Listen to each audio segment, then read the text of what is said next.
అందరికీ నమస్కారం. నేను మీ దేవి. నిన్నే ఇష్టపడ్డాను. ఏడవ భాగం. రచయిత రమ్య ప్రణవ్ గారు. ఫ్రెండ్స్, కథ చదవడం స్టార్ట్ చేసిన వెంటనే వీడియోకి లైక్ చేయండి. అలాగే హైప్ కనిపిస్తే ప్రెస్ చేయండి. ప్లీజ్ వద్దు, మనకి ఈ గొడవలు వద్దు అని అంది దీప్తి. మీకు అర్థమవుతుందా సార్? మనకు కారిచ్చారు. ఆయన ఇచ్చిన కారు ఇచ్చినట్టుగా ఆయనకు అప్పగించడం మన బాధ్యత అంటూ కారు దిగాడు పార్థ్. అంత లోపల వెనక వాళ్ళు గుంపులుగా రావటం చూసిన పార్థ్ వెళ్ళి వాళ్ళతో ఏదో 10 నిమిషాలు మాట్లాడాడు. ఆ తర్వాత అందులో ఒకడు చెయ్యి, మరొకడి కాలు విరిచేసి వాళ్ళతో ఏదో సీరియస్‌గా మాట్లాడి, తన రౌద్ర రూపం చూపించి వాళ్ళతో రూ. 50,000 కట్టించుకొని తిరిగి రాగా, అప్పటి వరకు పార్క్‌లోని ఒక యాంగిల్‌ని చూసిన ఆన్య, దీప్తి మరొక యాంగిల్ కనపడటంతో ఇద్దరూ గుడ్లప్పగించి పార్క్‌ని చూస్తూ ఉండడంతో స్టైల్‌గా వచ్చి కారెక్కగా ఇద్దరు నోరెళ్ళబెట్టి పార్క్‌ని చూస్తూ ఉండడంతో, ఏంటి ఇద్దరు నన్ను ఏదో ఒక దొంగను చూసినట్టుగా చూస్తున్నట్లున్నారు అని అడిగాడు పార్క్. దానికి దీప్తి తేరుకొని, వాళ్ళేమో రౌడీలా ఉన్నారు. నువ్వేమో చాలా సైలెంట్‌గా, డీసెంట్‌గున్నావు. కానీ వాళ్ళ మక్కలిరగదీశావు కదా! ఇంతకు నువ్వు కూడా కొంపదీసి రౌడీవా? అని అడిగింది దీప్తి. దానికి పార్థ్ నవ్వేస్తూ, నేను నీకెలా కనిపిస్తున్నాను? రౌడీలా కనిపిస్తున్నానా?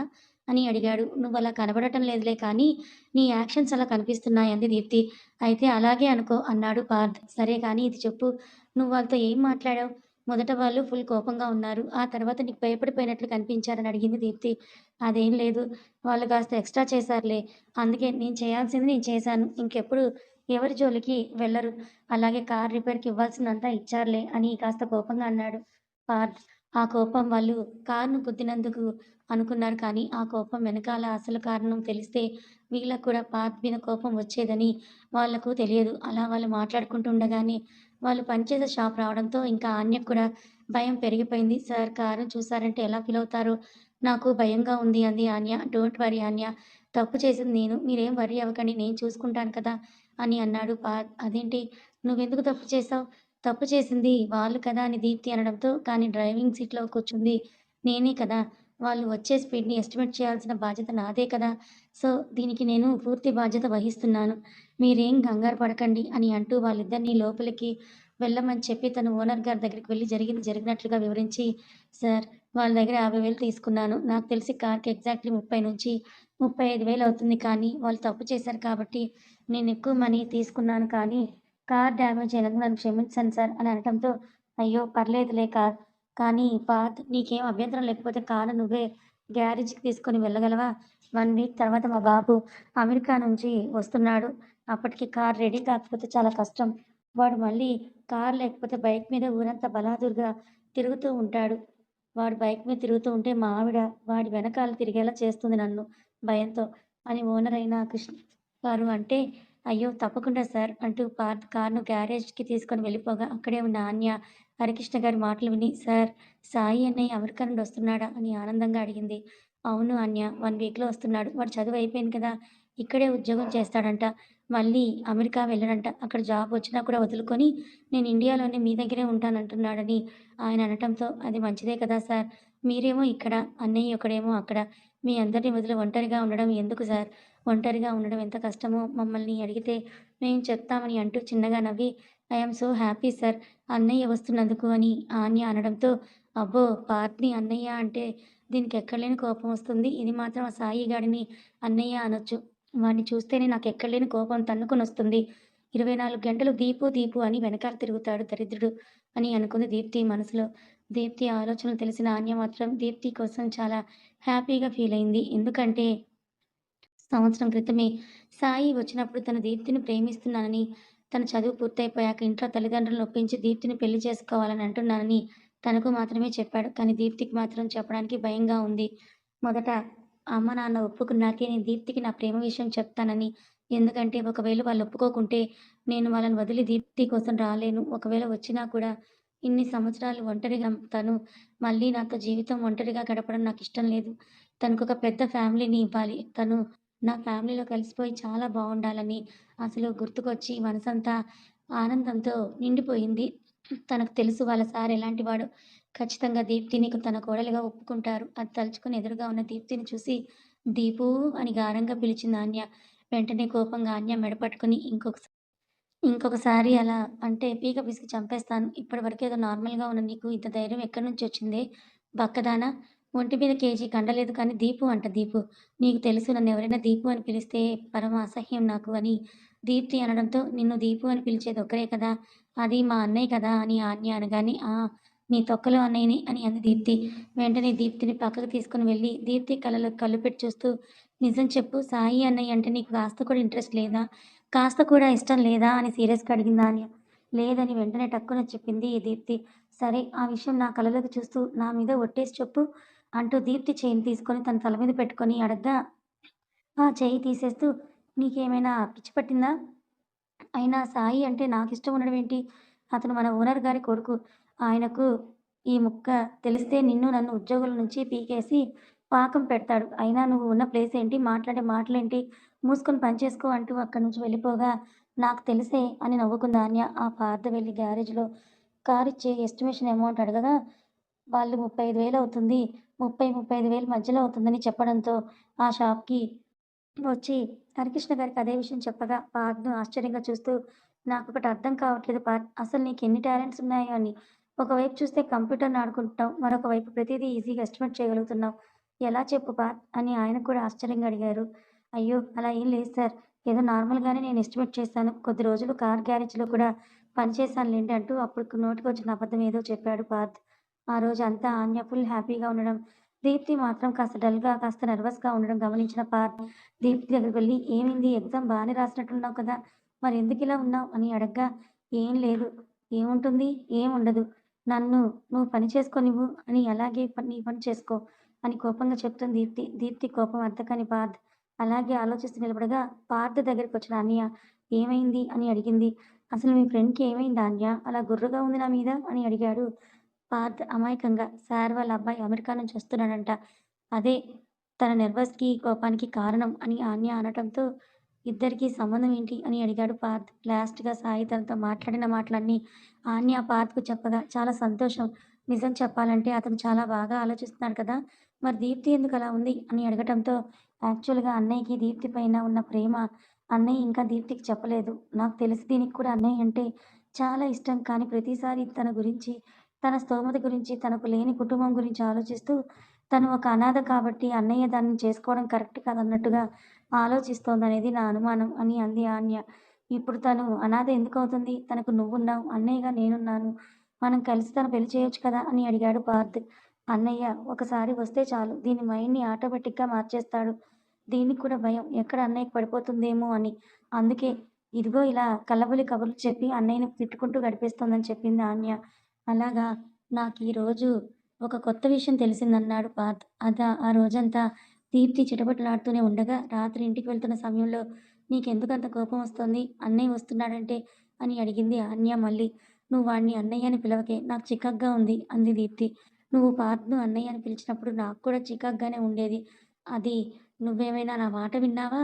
వినలేదు కదా! ఇప్పుడు నేనెందుకు నీ మాటలు వినాలి" అని ఆన్య అనడంతో దీప్తి సైలెంట్‌గా అవ్వగా, వీళ్ళతో పాటు నడుస్తున్న పార్థ్ కూడా "ఏంటి దీప్తి ఆన్య ఏమో అంటోంది. నాకేం అర్థం కావట్లేదని అనగానే, ఇదిగో ఇప్పటికే పిచ్చి చికాకుగా ఉన్నాను.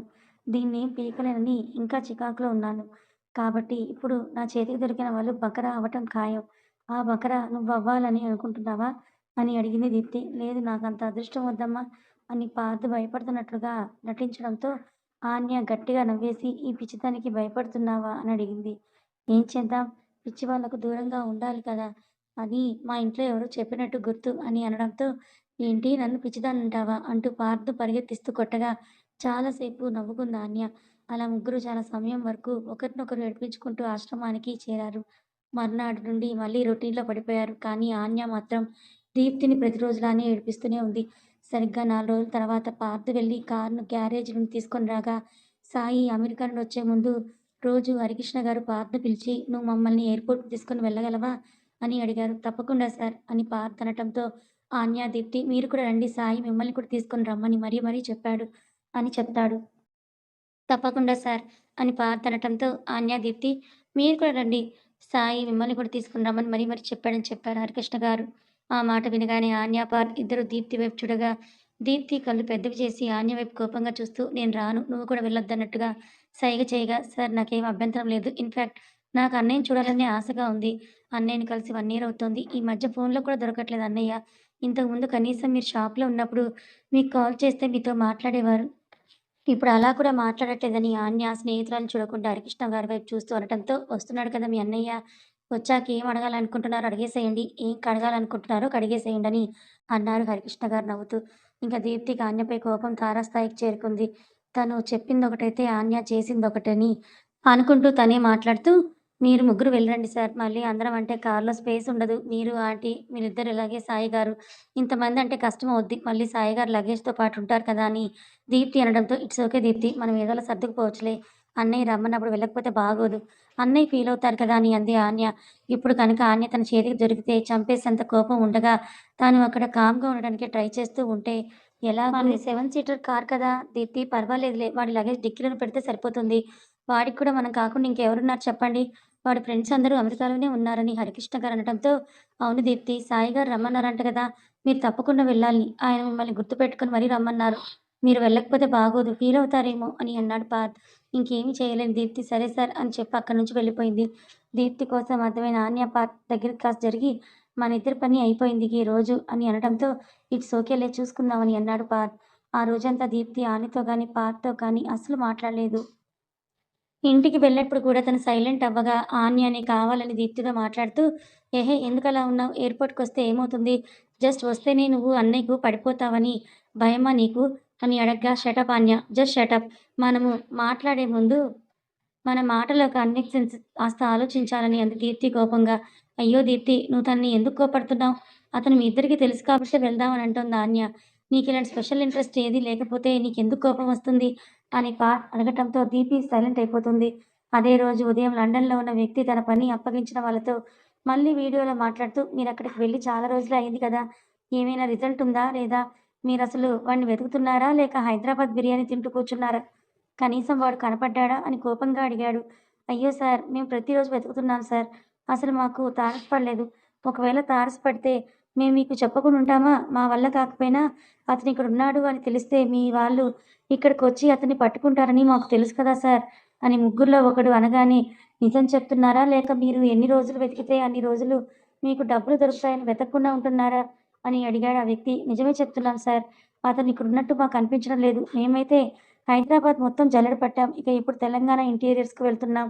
అదే జిల్లాలకు వెళ్లి వెతుకుతాం" అని మరొకడు అనటంతో, "మీరేం చేస్తారో నాకు సంబంధం లేదు.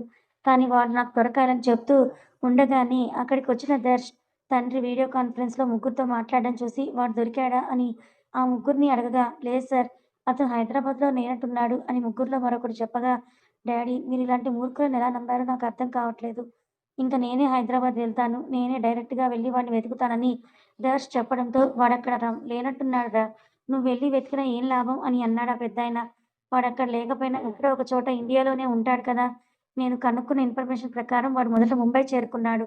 అక్కడి నుంచి హైదరాబాద్ హైవేలో ఉన్న లారీ ఎక్కాడట. నా అనుమానం నిజమైతే వాడక్కడే ఉంటాడు. నేను ఈ రోజే అక్కడికి బయలుదేరుతాను" అని దర్శ్ తండ్రి చెప్పడంతో, "ఎక్కడికి వెళ్తావు? ముందు గుజరాత్‌కి వెళ్తావా?" అని ఆయన అడగగా, "లేదు. హైదరాబాద్‌కే వెళ్తాను. నాకు గట్టి నమ్మకం వాడక్కడే ఉండుంటాడని. హైదరాబాద్‌లో లేకపోయినా చుట్టుపక్కల ఎక్కడో ఒక చోట ఉంటాడు. గ్యారంటీ. నేనక్కడికి వెళ్లి వెతుకుతాను. ఆల్రెడీ ఫ్లైట్ టికెట్ బుక్ చేసుకున్నాను. రేపు రాత్రి 7:30 హైదరాబాద్‌లో ఫ్లైట్ దిగేస్తాను. ఇకపై వాడికి కౌంట్‌డౌన్ స్టార్ట్ అవుతుంది. నేనైనా ఉండాలి, లేదా వాడైనా ఉండాలని చెప్పి అక్కడికి వెళ్ళిపోగా, ఒరేయ్ మూర్ఖుల్లారా! తిన్నది చాలు. ఇప్పటి నుంచి అయినా వాడిని వెతకండి. ఇంక నా కొడుకొస్తున్నాడు రేపక్కడికి. వాడక్కడ ఉన్నన్ని రోజులు వాడి బాగోగులు చూసుకోవాల్సిన పని కూడా మీదే. ఇకపైన వాడిని సిన్సియర్‌గా వెతకండి. ముఖ్యంగా నా కొడుకు జాగ్రత్త. వాడితో మీరు జాగ్రత్త" అని చెప్పి ల్యాప్‌టాప్ షట్ డౌన్ చేయగా, అలాగే అంటూ వీడియో కాల్ పెట్టేసి, "ఇంత పిచ్చోళ్ళలా ఉన్నారు. ఒక మనిషిని చంపడానికి ఇన్ని కోట్లు ఖర్చు పెడుతున్నారంటే వాళ్ళకి ఎన్ని కోట్ల లాభం ఉంటుందో కదా!"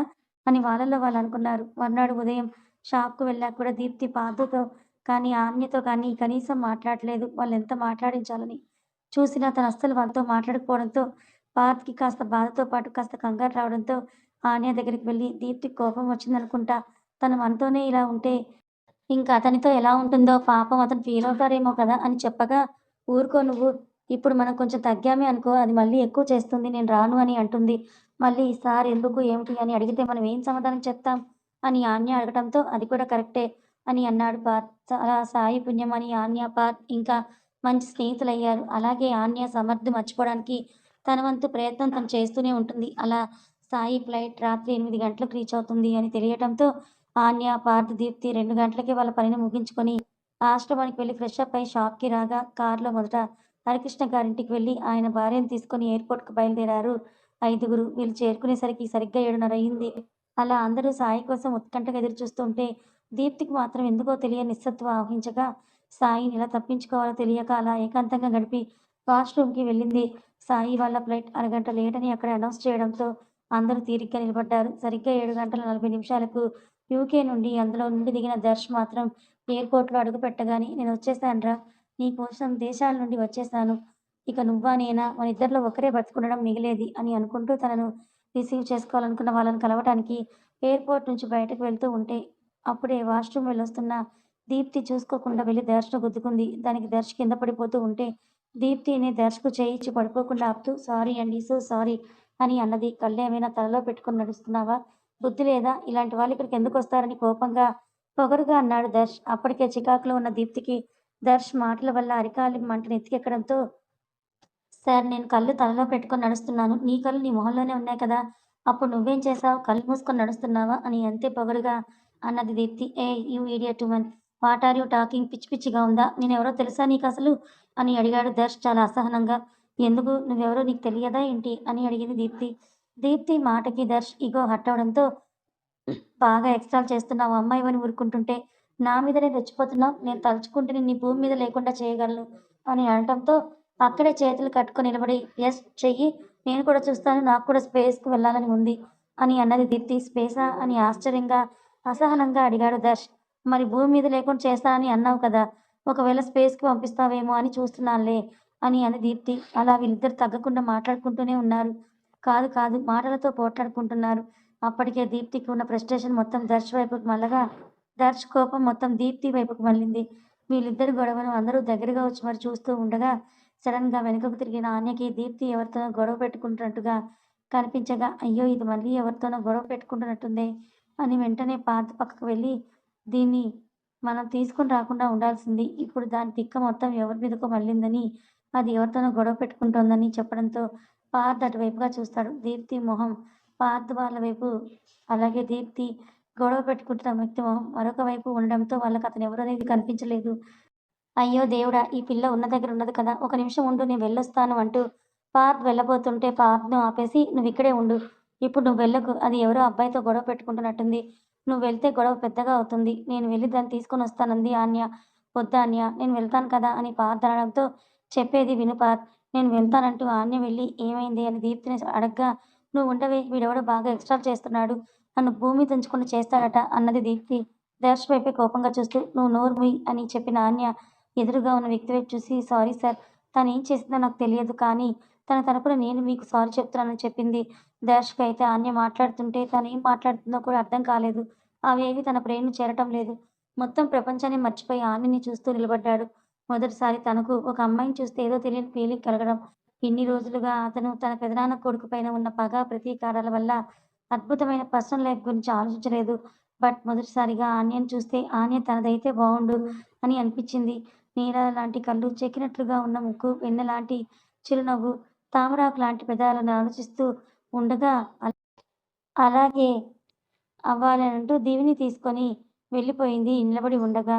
సారీ సార్ అని మళ్ళీ చెప్పింది ఆన్య. It's okay miss. ఇంతకీ మీరు అని దర్శ్ ఏదో అడగబోతూ ఉండగా దూరం నుంచి హరికృష్ణ గారు అమ్మా ఆన్య, దీప్తి ఫ్లైటొచ్చిందని పిలవడంతో వస్తున్నాం సార్ అంటూ మళ్ళీ సారీ సార్ అని దర్శ్‌కి చెప్పి దీప్తిని తీసుకొని ముందుకు నడిచింది ఆన్య. అలా ఆన్య వాళ్ళు వెళ్తున్న వైపు చూస్తూనే ఉన్నాడు దర్శ్. కథ కొనసాగుతుంది. ఈ కథ మీకెలా అనిపించిందో తప్పకుండా కామెంట్ చేయండి. నచ్చితే లైక్ చేయండి. Thank you so much.